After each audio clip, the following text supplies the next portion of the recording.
Bonjour à tous et à tous, bonjour à tous les suiveurs et à tous les inconditionnels de Grégoire Omnisport. Bienvenue dans cette actualité du football sénégalais. Youssouf Sabaly de retour. Sabaly a réalisé une passe décisive face à Nîmes. Donc Nîmes bi dañ ko goro ba mu daanu. Donc Nîmes de Siri Sarr a été battu à plate couture par Bordeaux de Youssouf Sabaly. Donc de nouveau titulaire, Sabaly a offert une passe décisive pour le premier but du FC Bordeaux, donc des Jeunes de Bordeaux, à la 24e minute de jeu pour Georges Maya qui a réalisé un triplé. Donc Georges Maya, qui est un jeune anglais de 20 ans, donc a réalisé un triplé, son premier triplé dans sa jeune carrière. Donc Youssouf Sabaly a réalisé un retour en force. Donc ça montre que Sabaly, vraiment, c'est un joueur de très haut niveau. Donc Siri Sarr a joué toute la rencontre, mais il n'a pas pu empêcher la défaite de Nîmes. Nîmes gi dañ ko gor bam daanu. Sabaly a joué comme piston gauche dans le système à 3-4-3 des Girondins de Bordeaux de Paulo Sousa. Donc Sabaly retour en force.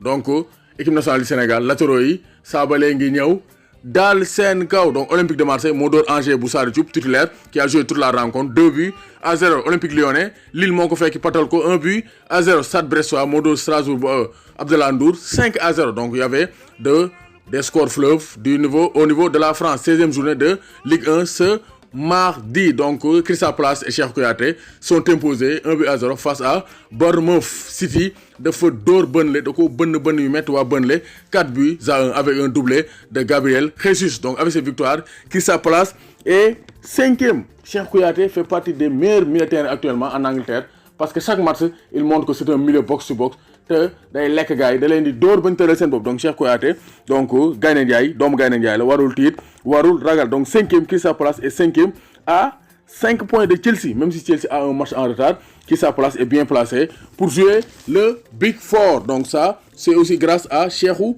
Kouyaté. Donc gis nañ ne quand même vraiment Lions yi ñu ngi def ay performances yu jéggi dayoo fële ca Europe. Gis nañ ne aussi mardi bi amoon na Sénégal yi doon joué 3 Modo Rodez, donc 3 bu Pam Ndiaye Souaré ak Pam Messeba. Modo Rodez 1-0. Donc lance bu Cheikh Kori Sène, ancien joueur de Jambar, et Arial Mendy. Modo Chambly 3-0.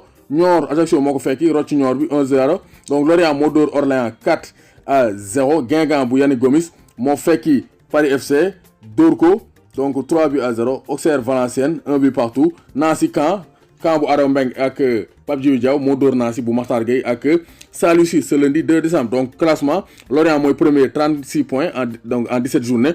Lens deuxième 34 points et Ajaccio troisième 33 points. Donc Sochaux bu Amad Daf actuellement ils sont un peu en baisse de forme. Donc Sochaux ñooy 26 points à donc 7 points de la troisième place. Donc Sochaux foog ñu yokk tere doole neex, sinon ils vont voir les places pour la montée s'éloigner au fur et à mesure. Donc Ligue 1 sénégalaise, démarrage ce samedi 7 décembre. On aura un choc le samedi 16h, Stade Djibril Diagne, Génération Foot Jaraaf, Stade Alassane Djigo 16h30, US Gorée Dakar Sacré-Cœur, Stade Amadou Barry, NGB Niayes Tally, Mbour Petite Côte. Donc dimanche 8 décembre, on aura au stade Aline Sitoé Diatta fële ca Casamance, donc 16h30, Casa Sport Teungueth FC, Alassane Djigo Pikine, AS Pikine bu Momo Faye ak Mondiaye Chelsea mooy dalal Niambour 17h, Stade Caroline Faye bu Mbour, Stade de Mbour Douane 17h, Stade Lat Dior de Thiès, Cneps Diambar. Donc ça sera un derby thiessois entre Cneps de Thiès et Diambar de